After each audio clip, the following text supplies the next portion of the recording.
Les podcasts du Figaro. Il y avait ChatGPT, DeepSeek ou encore Le Chat, l'IA française de Mistral AI. Et bien maintenant, il y a un petit nouveau et c'est Meta AI. Meta prévient, nous partageons des informations avec certains partenaires. Chers auditeurs de Question Tech, vous faites peut-être partie des 50 millions de Français qui utilisent Facebook ou des 41 millions qui se rendent sur Instagram. Ces deux applications sont devenues incontournables dans la vie des Français. On y partage des photos, des vidéos, des statuts, on commente, on repartage des posts, on y organise des vides-greniers ou bien des fêtes d'anniversaire. Il doit y avoir des millions de contenus publiés chaque jour en France sur ces deux services.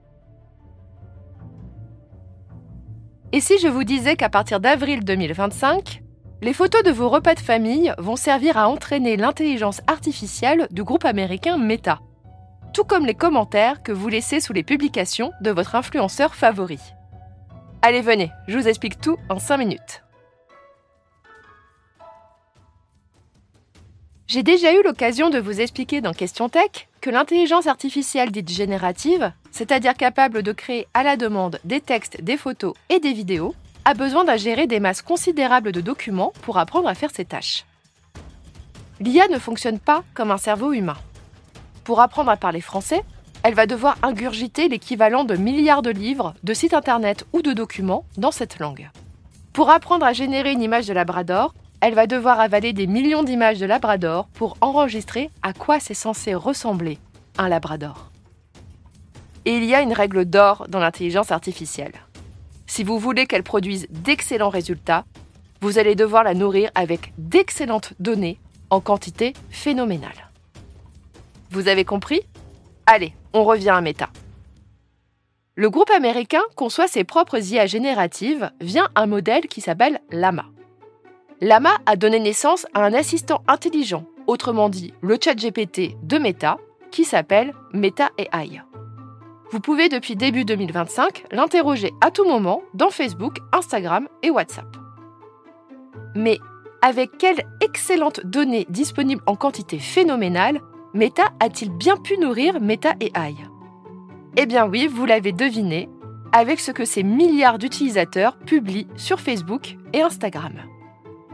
Alors vous allez me dire, si Meta nourrit son IA avec ce que les gens publient sur Facebook, elle risque pas de bien parler français. Eh bien détrompez-vous. Cette IA maîtrise déjà le français académique. Elle connaît la grammaire, elle connaît ses tables de conjugaison. Ce qui intéresse le groupe américain, c'est la manière dont les Français parlent vraiment.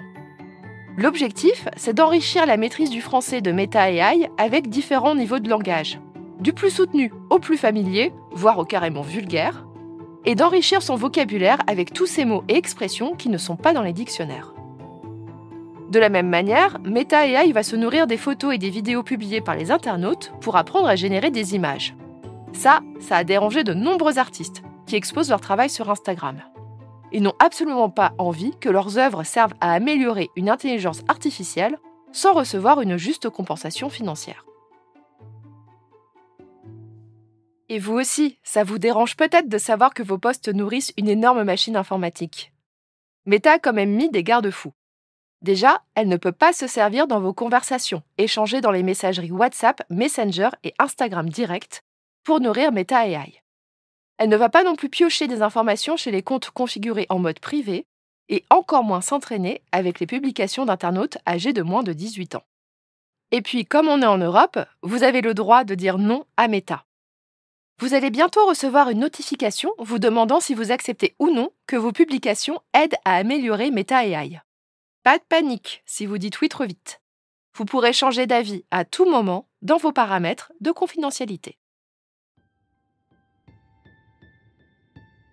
Merci d'avoir écouté Question Tech. Je suis Chloé Voitier, journaliste au Figaro Économie. Si cet épisode vous a plu, n'hésitez pas à le partager autour de vous et abonnez-vous au podcast Question Tech pour ne pas rater nos prochaines publications. Vous pouvez retrouver Question Tech sur le site du Figaro, sur Figaro Radio, mais aussi sur Spotify, Deezer, Apple Podcasts et YouTube. Et n'oubliez pas, dans la tech, il n'y a pas de questions bêtes. À bientôt.